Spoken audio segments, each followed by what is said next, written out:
Naglalayag sila papunta sa Alabasta nang makakita sila ng giant seagull at pinagtripan ito ni Luffy.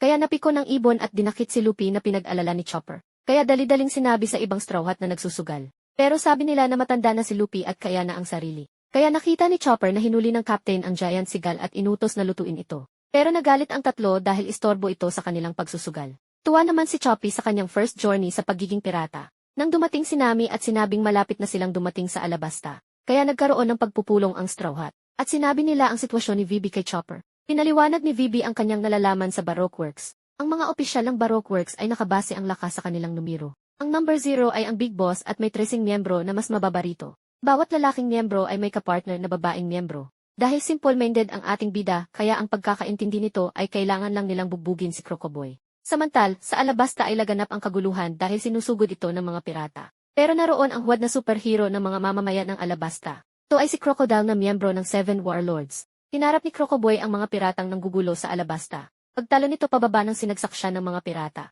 Pero bumaon lang ito kay Crocoboy at saka nagpalabas ng buhangin na ginawang buhawi. Kaya sa isang iglap natalo ang mga pirata at natuyot ang mga ito. Kaya pinuri si Crocodile ng mga tao at saka ito umalis. Samantala, sa Going Merry ay ini-interrogate ni Sanji si Luffy dahil naubos ang laman ng ref. Pero sinubukang magsinungaling ng ating patay-gutom na bida. Sabi ni Sanji na merong nakadikit sa bibig ni Luffy kaya napareact ito at hindi sadyang napaamin. Sa inis ng kusinero ay sinipa ito ang idiot na captain. Kaya humiling si Sanji kay Nami na bumili ng ref na may padlock. Pumayag naman ang navigator sabay tingin sa tatlong patagong kumakain.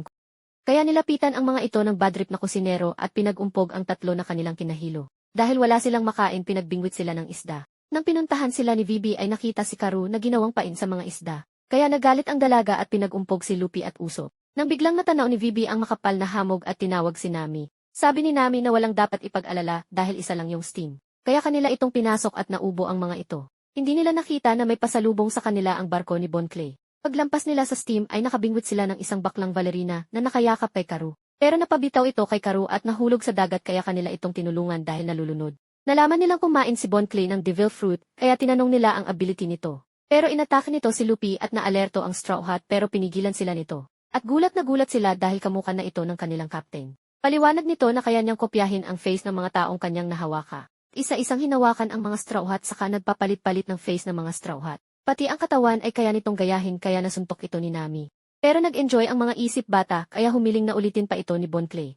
Kaya nagpapalit-palit ito sa iba't ibang muka at nagkatuwaan ang apat na idiot. Nang dumating ang barko ni Bon Clay at nag-umpisa ng gumawa ng madramang pagpapaalam. Tumalon ito sa kanyang barko at tuluyan ng umalis. Napag-alaman ni Vivi na yun pala ay si Mr. Two na miyembro ng Baroque Works.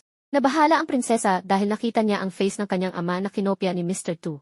Namoblema sila dahil nahawakan ni Mr. Two ang kanilang face at maaari silang gayahin ito. Pero may bright idea si Zoro nang biglang may lumabas na sea monster. At hindi ito kinatakutan nila Luffy at Zoro dahil pagkain na raw ang lumapit. Lumabas si Sanji at sinabing wag patakasin ang pagkain. Pero hinampas sila ni Vivi dahil isa yung sikat na sacred animal sa Alabasta. Kaya mangyak-niyak si Luffy sa gutom pero sabi ni Vivi na makakakain na sila pag dumating sila sa Alabasta. Hanggang sa natanaw nila ang maraming barko ng Baroque Works pero hindi na nila ito pinagdiskitahan. At ginawa na lang ang naisip na plano ni Zoro na magtali ng benda sa kanilang braso na gagawing tanda para sa kanilang pagkakakilanlan laban sa ability ni Bon Clay. Kaya sinabi ni Luffy na ang nasa kamay nila ay ang marka ng kanilang pagkakaibigan. Pagdating ng Straw Hat sa Alabasta Kingdom ay dali-daling nagtatakbo si Luffy para humanap ng karinderya. Bababa na sana ang Straw Hat nang makita nila ang barko ni Mr. Three, na kanilang tinabahala dahil kilala sila ni Ikatlo. Pero nakaisip si Usopp ng napaka-genius na plano. Naglakad sila sa lungsod ng nakatalukbong ng kumot at nagtago sa abandonadong gusali.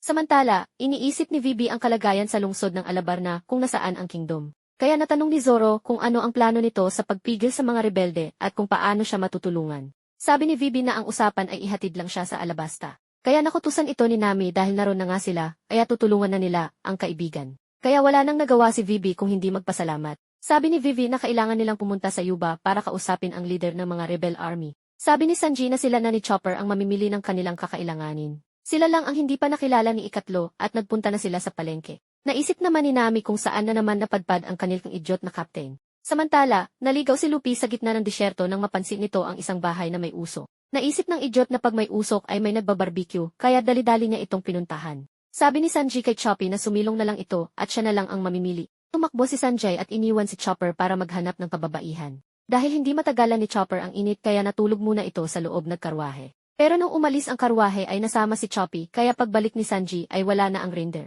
Samantala, nagmamasid si Luffy kung may tao sa bahay. Nakita nito ang tumpok ng sako na may green powder na inakalang pagkain. Kaya tinikman niya ito at hindi nagustuhan ang lasa kaya sinunog niya ito. Nang biglang nagkaroon ng rain cloud dahil sa usok mula sa sinunog na green powder. Biglang bumagsak ang malakas na ulan at sa wakas nakainom na ito ng tubig. Lumabas ang lalaking galit na galit at gustong manakit. Dahil nakita nito na wala na ang kanyang mga sako na sinunog ni Straw Boy. Nilapitan ni Luffy ang mangyak-ngiyak na lalaki pero inatake siya nito ng paulit-ulit dahil sinunog nito ang kayamanan ng lalaki. Kaya nagsorry ang pulubi dahil wala siyang pera na pambayad dito. Pero sabi ng lalaki na hindi madaling makahanap ng powder dahil illegal ito. Kaya nalaman ni Luffy na kriminal ang lalaki pero dahil sa marami nang nalalaman si Straw Boy, kaya kailangan na siyang itumba. Samantala, nagising si Chopper at nakita nito ang mga lalaki kaya ito ay napaatras. Pero biglang natumba ang isang box na naglalaman ng mga baril. Kaya dali-dali itong nagtago para hindi makita ng mga lalaki. Padpad si Chopper sa lugar ng mga rebel army at kinausap ng lalaki ang leader ng rebel army na si Kausa. At sinabi sa kanya ang planong pag-atake nila sa kingdom. Samantala, nakiusap si Chopper na itakas siya ng camel. Kaya sumakay ito sa likod nito at lumakad palayo ang camel. Kaya nang makalayo ay tuluyan nang nagpaalam si Choppy sa kanyang bagong tropa. Samantala, ginulpi ni Luffy ang lalaking kriminal at kanya itong napaamo. Tanong ni Luffy kung ano ba ang powder na kanyang sinunog. Kaya nagpaliwanag ang lalaki na ito ay tinatawag na dance powder. Pag sinunog mo ito ay makakapagsumon ka ng ulan. Pero pinagbabawal ito kasi ang proseso ay nagnanakaw ng ulan ang rain cloud sa pinakamalapit na ibang rain cloud. Pero mahina ang logic ng ating bida, kaya ang nagets nito ay isa itong mystery powder. Bumalik na si Sanji at si Chopper dala-dala ang pinamili. Binigyan ng lalaki si Luffy ng pagkain para huwag ichismis ang nalalaman. Kaya tinanggap ni Straw Boy ang pagkain at saka nagpaalam. Samantala, nakapagpalit na ng outfit ang mga hot chicks. Habang ang iba ay parang patay gutom sa pagkain. Binalaan sila ni Vivi na tatawirin nila ang malawak na disyeryo bago makarating ng Yuba. Nag-aalala man sa mga Straw Hat pero formal pa rin na nakiusap ito na tulungan. Na sinuportahan naman ng bawat miyembro ng Straw Hat Pirates. Aalis na sana sila nang maalala nilang wala pa din ang idiot nilang captain. The One Piece! The One Piece is real! To see more, just press the subscribe button to be notified by YouTube.